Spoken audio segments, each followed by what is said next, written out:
and another part of the problem here, this has to be a unique number. If not, we simply say the limit doesn't exist. Okay, so what if we have negative 2? Let's say we said if you plug negative 2 into the function, what do you get out? What's the corresponding y value? Well, he says if you plug negative 2 in, since our dot is up here at 5, it says if you plug negative 2 in, well, you get 5 out. However, if we look at the limit as x approaches negative 2, again, that simply means that we take x coordinates close to negative 2. If we take x coordinates close to negative 2, what is the corresponding y value getting closer and closer to? And it looks like if x is closer and closer to negative 2, to me the y values are getting closer and closer to 1. So in this case, x approaches negative 2 is just 1. So again, this is important. It doesn't actually matter what happens to negative 2. It just happens that the only thing that's important is what happens when you get close to negative 2. If you get close to negative 2, the y value is close to 1. Okay? So let's see a couple more here. Suppose we do the limit as x approaches positive 2 from f of x. Well, in this case, if x approaches 2, the y values on the graph, well, they just get bigger and bigger and bigger and bigger. But it doesn't matter when you come to the left or the right, they just get larger, larger, and larger. Sometimes as they go to infinity, people will say it does not exist. In this case, I would actually write that. I would say, well, the limit goes to positive infinity. And what that means is, again, it says the graph is spiking off. Okay? Let's see, just a few more here. That says if you plug 4 in, what y value do you get out? Well, if you plug 4 in, it looks like you're getting out the y value of 1. And just a couple more questions here. Let's do. Suppose we ask ourselves what's the limit as x approaches 4.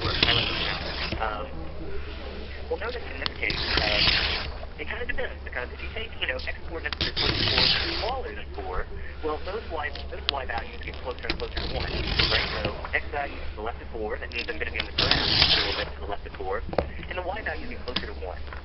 Well, but if you do it, from x values a little bit bigger than 4, well, now you're on the upper portion of the graph, and then it says the y values get closer and closer to, I don't know, we'll pretend it's winding up here, positive 4.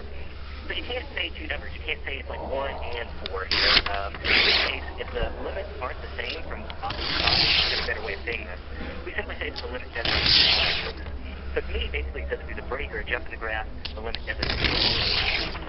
However, we can talk about limits from the left and limits from the right on the graph. And so the last option here. What we'll do is we'll write the limit as x approaches 4, and since we've got a little positive sign, what that means is from the right, the number 4. And if we're to the right of the number 4, that means we're using numbers that are larger than 4. In this case, if we take x coordinates that are larger than 4, so bigger than 4, but we're getting closer to 4, if you think about the corresponding y values on the graph, well, those y values are getting closer and closer to the number 4. So we say the limit as x approaches 4 from the right is 4, and if we do the limit as x approaches 4 from the left, okay, so if we take numbers a little bit smaller than 4, well, now the y values on the graph are getting closer and closer to the number positive 1. So we say the limit as x approaches 4 from the left, so f of x is positive 1. So a lot of stuff kind of crammed into this video over limits. So again, the first time you're seeing limits and graphs, I think you're definitely going to be a little confusing. But it's definitely an idea that you got to master before you can really. I think if not, things, limits don't go away, and if you don't get a handle on them, they get confusing. Everything stays confusing. And probably again, I think the best way to think about limits a lot of times to visualize is to really understand them graphically. So, all right, I hope this video makes some sense and helps you out later. Okay, so just one more thing here, finding limits graphically. So, suppose we got the function g of x, a piecewise function. Squared plus 1 for x less than 0, 2x plus 3 for x values greater than or equal to 0, and we want to know what's the limit of g of x as x approaches negative 2. So I think, again, we're talking about doing this graphically, so let's graph these two functions here. Shouldn't be too bad. Hopefully these are functions that you recognize from algebra. Remember, x squared plus 1, x squared is going to be a parabola, plus 1 shifts up 1 unit, but since it's only defined for x values less than 0, well, okay, so normally, again, we have a y-intercept of positive 1, but since we're only using x coordinates less than 0, we're only going to get the left half of that parabola, okay?